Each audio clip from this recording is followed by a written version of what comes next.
AP liquor scam కేసులో primary charge sheet ready చేస్తోంది SIT. ఈ కేసులో నిందితులు కేసీరెడ్డి, చాణిక్య, సజ్జల శ్రీధర్ రెడ్డిని అరెస్ట్ చేసి 90 రోజులైంది. దీంతో ప్రైమరీ ఛార్జ్ షీట్ పై సిట్ ఫోకస్ పెట్టింది. ఛార్జ్ షీట్ వేయకపోతే నిందితులకు బెయిల్ వచ్చే ఛాన్స్ ఉంటుంది కనుక బెయిల్ రాకుండా ఛార్జ్ షీట్ వేయాలని సిట్ భావిస్తోంది. ఈ కేసులో నిందితుల పాత్రపై సేకరించిన ఆధారాలను ప్రైమరీ ఛార్జ్ షీట్ లో దాఖలు చేయనుంది. విచారణ పూర్తయ్యాక ఫైనల్ ఛార్జ్ షీట్ దాఖలు చేయాలని భావిస్తోంది సిట్.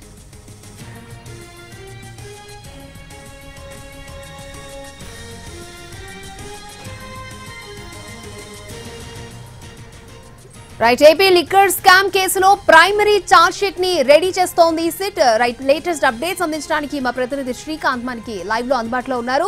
శ్రీకాంత్,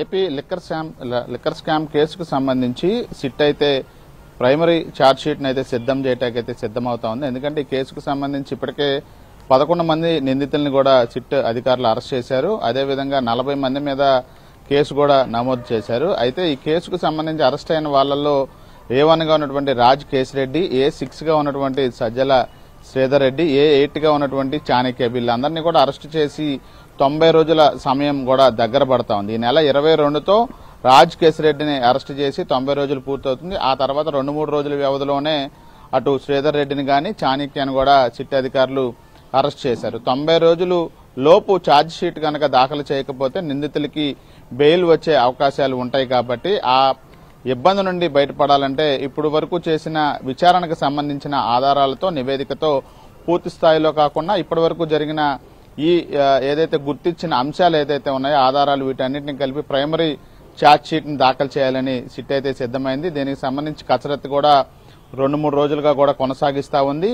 A1 గా ఉన్నటువంటి రాజ్ కేసిరెడ్డితో పాటు ఇతర నిందితులుగా ఉన్నటువంటి చాణిక్య, సజ్జల శ్రీధర్ రెడ్డి, A30 గా ఉన్నటువంటి దిలీప్, వీళ్ళ 4 బెయిల్ పిటిషన్లు కూడా ఇప్పటికే డిస్మిస్ అయ్యాయి. వీళ్లతో పాటు అరెస్ట్ అయినటువంటి ధనుంజయ రెడ్డి, కృష్ణమోహన్ రెడ్డి బెయిల్ పిటిషన్లు కూడా డిస్మిస్ అయిన నేపథ్యంలో 90 రోజులు పూర్తయిన తర్వాత మళ్లీ వీళ్లు బెయిల్ పిటిషన్ దాఖలు చేస్తే కనుక బెయిల్ మంజూరు చేసే అవకాశాలు కూడా ఉంటాయి. కాబట్టి అదే కనుక జరిగితే ఇంకా అరెస్టు చేయాల్సి ఉన్నటువంటి నిందితులను పట్టుకోవడం సాధ్యం కాదు, సాక్షులను కూడా ప్రభావితం చేసే అవకాశాలు ఉంటాయి. కాబట్టి ఈ 90 రోజుల్లోపు గానీ ఈ ప్రైమరీ ఛార్జ్ షీట్ ని దాఖలు చేయాలనే నిర్ణయానికైతే సిట్ అధికారుల బృందం అయితే వచ్చింది. ఇప్పటికే 2 సార్లు దీని మీద రివ్యూ కూడా నిర్వహించి పూర్తి స్థాయిలో ఈ నిందితులు ఎవరైతే ఉన్నారో వీళ్ళకి సంబంధించి సేకరించిన ఆధారాలు, వీళ్ళ పాత్ర ఎంతవరకు ఉందనే అంశాలతో కూడిన ప్రైమరీ ఛార్జ్ షీట్ ని అయితే ఒక 10 రోజుల వ్యవధి లోపే ఏసీబీ న్యాయస్థానంలో దాఖలు చేయడానికైతే సిట్ అధికారులు సిద్ధమవుతా ఉన్నారు. దాని ద్వారా 90 రోజులు పూర్తయినప్పటికీ కూడా